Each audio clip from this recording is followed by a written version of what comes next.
that man stops paying for you is the moment he stops liking you. Let's talk about it. It was like weekend 2 of this guy and I hanging out, and I will never forget, we are in the line of Chick-fil-A and he like lets me order first, but he's like keeping the distance, so I just pulled out my debit card and paid for my meal. And that's when I realized that the energy had shifted. Prior to that, he was paying for all of our meals, he was pursuing me, he was like trying to impress me and date me. In that moment of me paying for my Chick-fil-A, I felt like his homie. The fact that so many women put their self-worth into how much a man can spend on them is absolutely crazy. Plus, she's 2 weeks into a relationship where she acknowledges that he's paid for everything up until these 2 weeks. So why is it that she's so selfish she can't pay for his meal? Maybe he's trying to gauge and see if, maybe she can hold him up at some point in the relationship. Or he wants to know, like, hey, if I make you my wife one day and maybe I lose my job or I get injured on the job and I'm out of work for a long period of time, are you going to be able to step up financially and take care of me the same way that I've been taking care of you? And I am sorry, but it is literal prostitution if you are gauging how much somebody loves you based on how much they're buying you. They are buying your love, and you don't think that's some form of an escort service. Make it make sense. And I can almost guarantee that she missed out on a really great guy because she's too focused on what he's spending. It's only 2 weeks in and she gave up too fast because she's only looking for his money and not for who he is as a person. Okay, bye. It was obvious he was testing the situation, and stepping back probably saved him from a bigger problem. Sometimes clarity shows up early, and when it does, you don't ignore it. More men are deciding they're not obligated to invest where long-term value feels uncertain. If commitment standards don't align, there's no reason to force participation.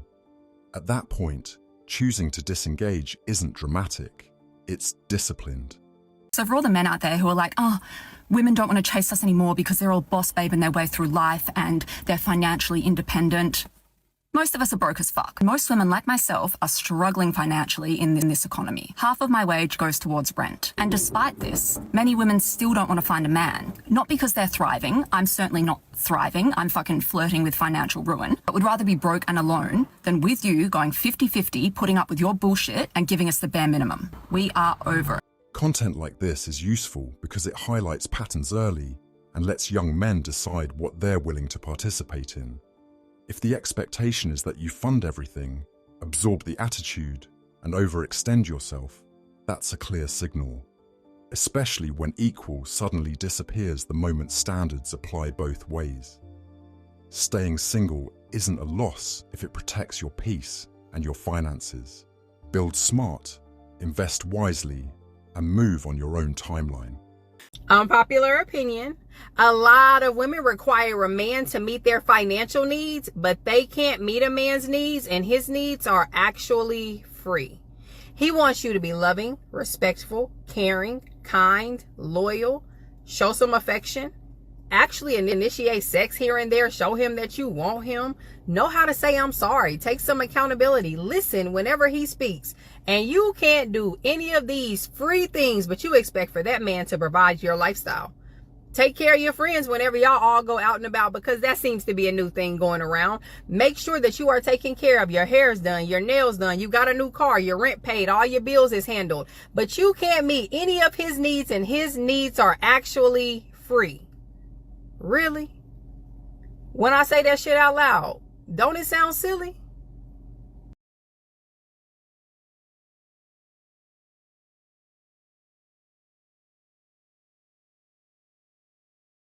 Sometimes the smallest effort sets everything in motion, and still, most won't make it.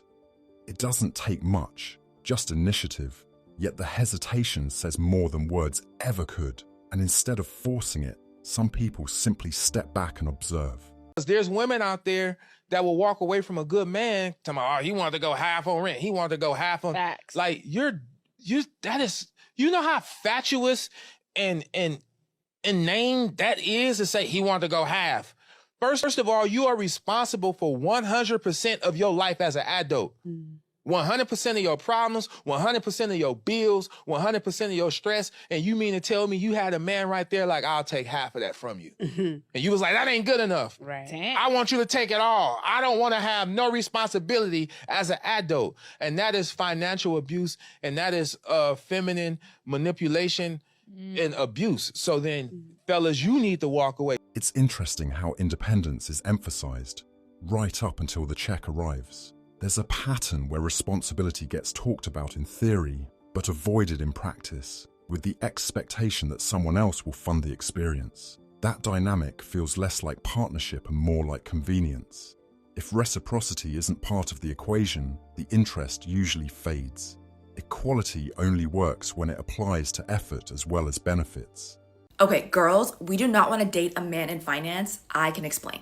If it's for their money, finance does not pay well as an industry besides very few companies in very specific roles.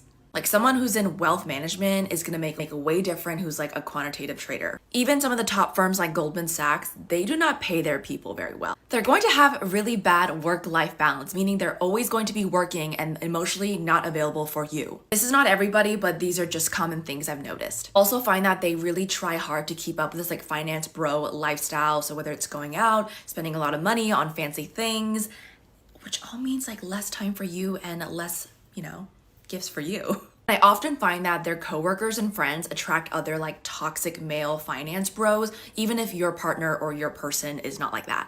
They tend not to have real hobbies besides going out and drinking, so take that what you want. So I personally think the tech and software engineering product manager bros are better. I mean, there's always icky ones everywhere. They have great pay, great work-life balance. They also have stocks and more time for normal hobbies, wholesome hobbies. I also find that their hobbies tend to be traveling and nice restaurants, Michelin star restaurants, and these are experiences you can have together. Don't get me wrong, there are toxic tech bros too, but I think as a whole, it is much better than the finance Wall Street boys. Thoughts? Let me know. It's telling how specific the playbook has become, down to mapping out which circles attract high-earning men. The strategy isn't hidden anymore. It's methodical. No frustration, just awareness. When it starts to feel that transactional, opting out feels logical. Like, you really just should have paid for all of our food. For one, I'm not paying for everybody's food. It's your birthday, cool, but I'm not doing that. It's 18. Why do you gotta pay for all y'all food though? You brought 18 friends. I'm finna leave you. You staying here with them or you coming with me? Are you? Whoa, bro! Got the birthday girl and my wife. Separate checks. I'm sorry, you're the only man at this table. Why are we doing separate checks? It's all women here. I'm not responsible for paying everybody. I got the birthday girl. You invited everybody. You invited all of us. I didn't invite you. Ernestine invited you. Okay, I'm responsible for who I brought. Okay, you're the only man at the table. I'm sorry, hold on. We was all doing Russian roulette, paying with credit cards and all that. Now all of a sudden you want to split checks? We doing split checks now? That was 2021. Y'all okay? wait. Things were different. Y'all, hold on. This is my birthday, for real. You're the only man at the table. You not gonna pay the check? It's $700 for this whole table, and it's my birthday. You kidding me right He's now? honestly being cheap right now. Okay, first No, if that was the case, I'd have just took you out are for you lunch gonna your sit, birthday. Dre, are you gonna let him sit here with a whole table full of women? I really feel like it's not his responsibility, and when y'all get a husband, I'm married. I'm sorry, I do have a husband though. Hold on, wait a minute. Thank I do have a husband. No, so Donnie, you're good because it's your birthday, but the Y'all rest of y'all, we want to chip in. Not us splitting checks. You need to leave. Funny how empowerment sounds great until accountability enters the picture. He may be a man, but that doesn't automatically make him your man, and clarity should have been established from the start. Accountability doesn't disappear just because roles feel inconvenient in the moment. If expectations weren't communicated, that's not a mystery.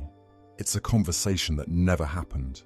Responsibility cuts both ways, even when it's uncomfortable. If the message hit, like, comment, and subscribe. Thanks so much for watching, and I'll see you in the next video.